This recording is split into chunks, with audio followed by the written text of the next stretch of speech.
I always thought I had a decent handle on fear, at least the kind you get from everyday life. I wasn't a stranger to the occasional uneasy feeling, walking down a dark alley or hearing strange noises late at night. But nothing prepared me for the terror that would soon take over my nights. It all started about 2 weeks ago. At first, it was subtle, almost too subtle to notice. I'd catch a glimpse of something dark and fleeting in the corner of my eye, a shape, maybe, the kind you see and think it's just your mind playing tricks. I wrote it off, telling myself I was tired or that I'd been staring at my computer screen for too long. It wasn't until the third night that I realized something was very wrong. I was sitting in the living room, scrolling through my phone, when it happened again. This time, I was sure I saw something, a dark figure moving just outside the window. My heart skipped a beat, and I jumped from the couch, rushing to the window. But there was nothing, just the familiar quiet of the night, and the empty street lit by pale streetlights. I tried to shake it off, but I couldn't. The image of that shadowy figure lingered, gnawing at the edges of my mind. The feeling of being watched crept in. You know, that unsettling sensation, like someone's eyes are burning into you, but you can't see them? That's what it felt like. I locked the doors, checked the windows, and made sure the blinds were tightly drawn. But no matter what I did, the chill remained. I could sense something. No, someone was out there lurking just beyond the light. That night, I barely slept.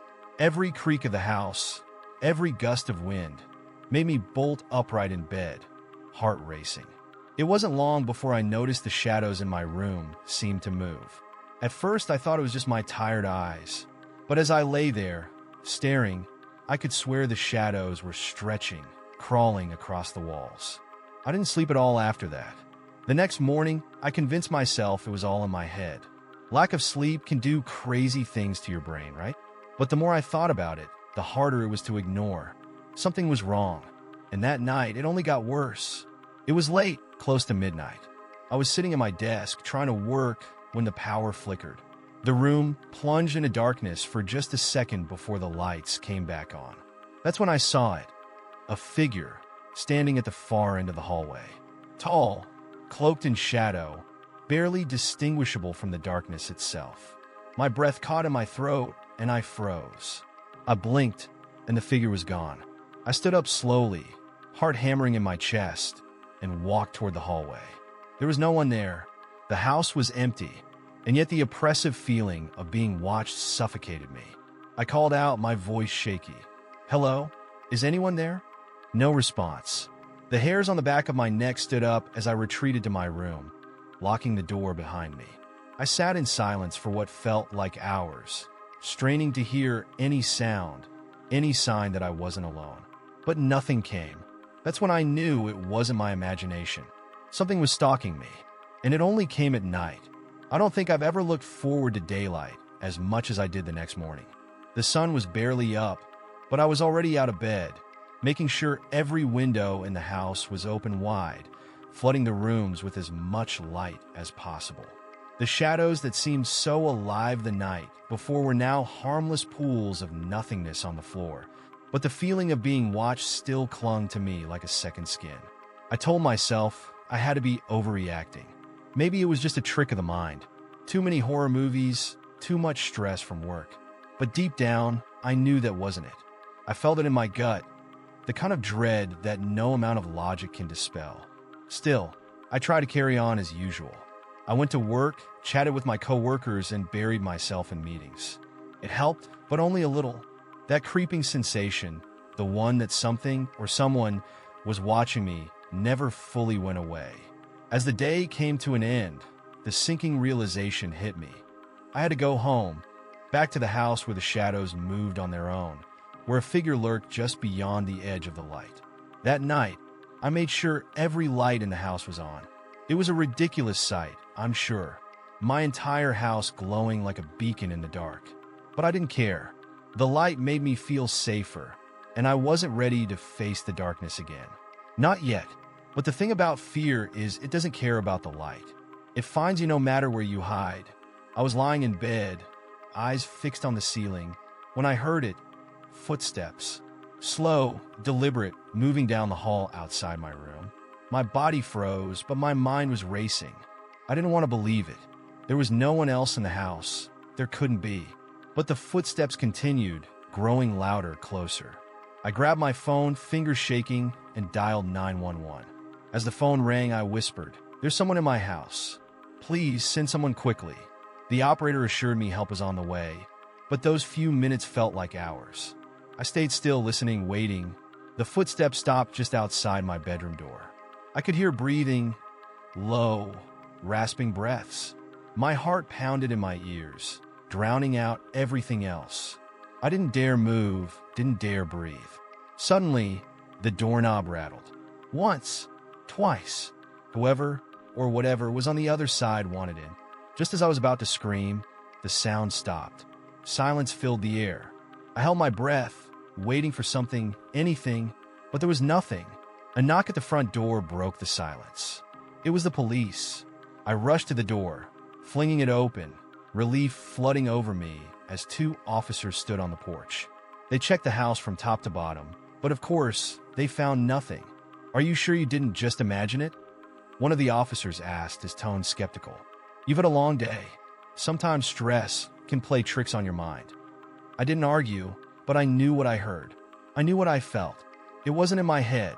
Something was in that house with me. After the officers left, I stood alone in the living room, staring at the shadows pooling around the corners.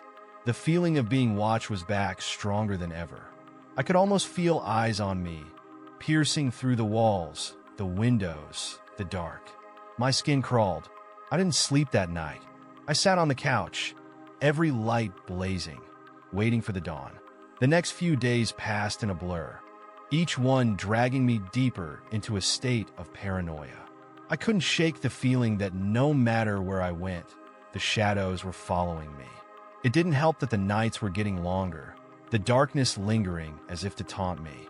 The house felt different during the day, safe, normal, like the figure that haunted me could only exist under the cover of night. But once the sun set, the atmosphere shifted. The air grew thick, heavy, like the house itself was holding its breath, waiting for something to happen. It wasn't long before the incident started escalating. I'd hear footsteps in the hall when I was trying to sleep, slow and deliberate, just like before. But this time it was different. I would hear them in places they shouldn't be, on the stairs, in the attic, even right outside my window, despite being on the second floor. The worst part was the silence that followed.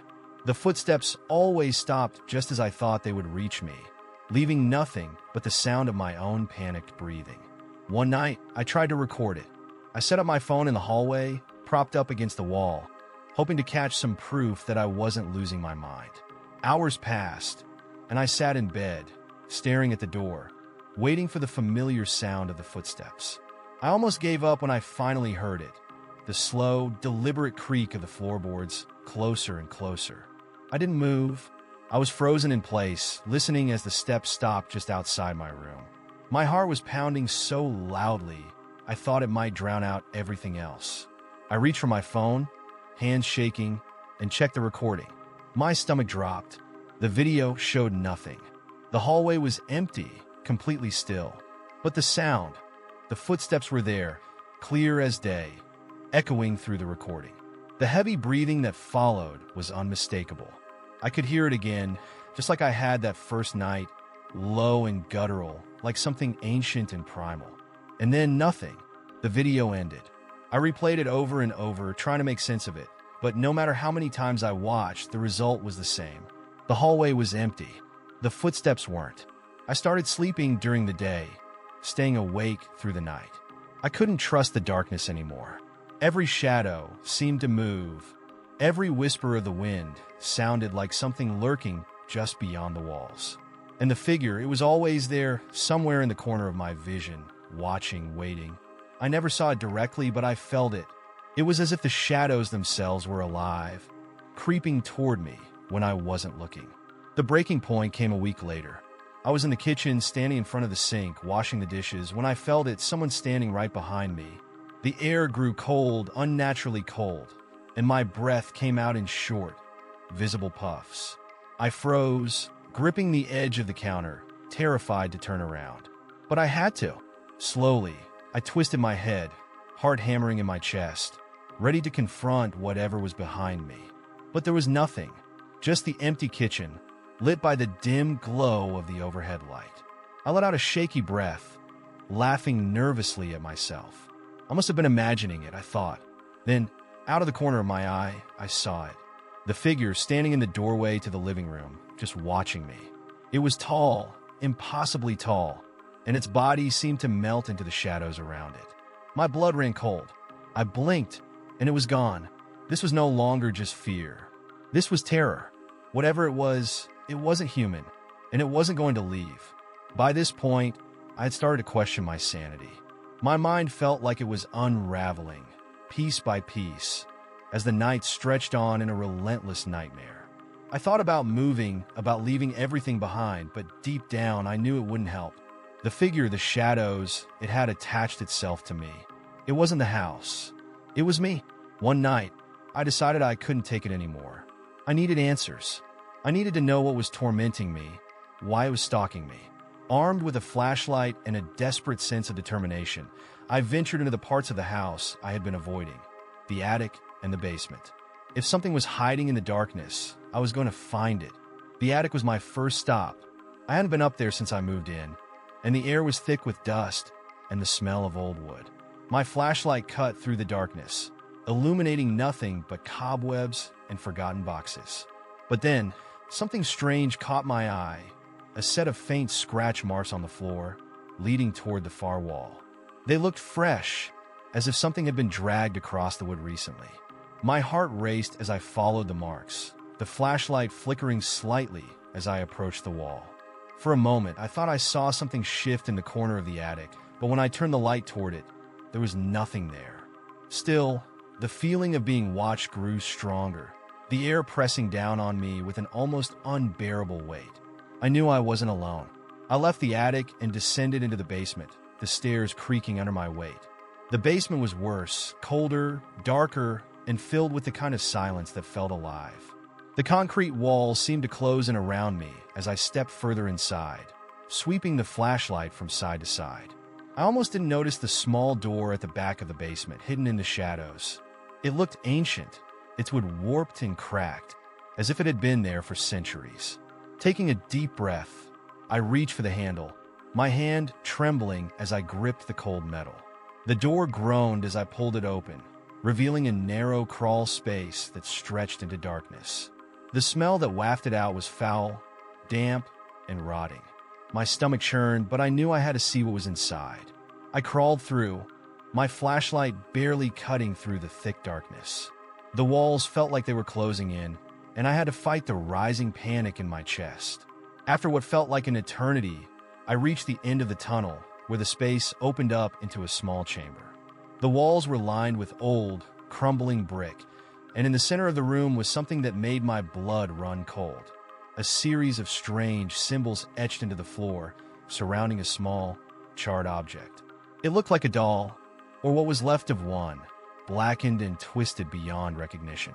As I stared at it, a sense of overwhelming dread washed over me. This wasn't just a haunting. This was something much older, much darker. I didn't understand the symbols, but I knew they weren't meant for anything good. I needed to get out of there fast.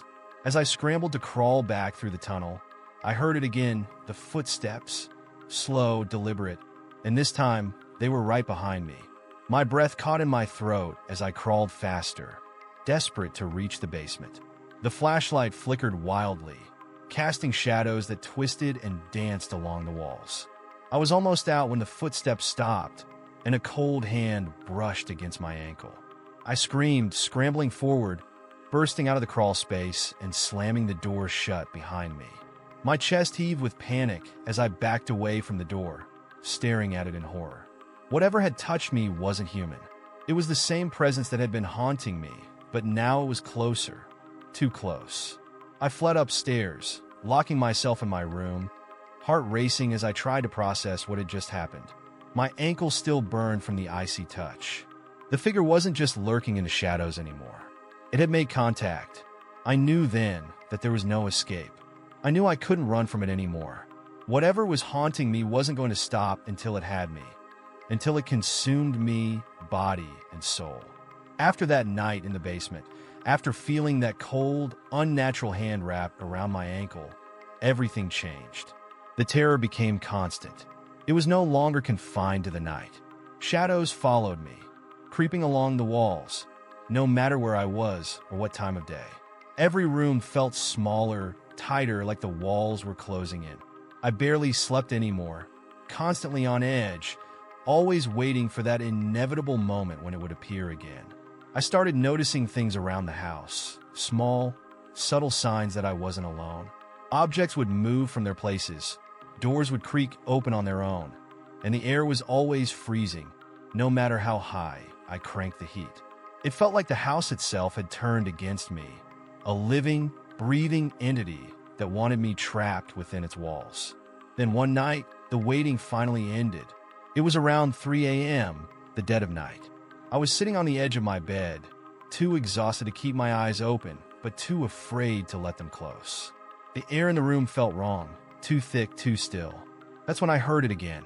The footsteps, slow, deliberate, but this time they weren't in the hallway.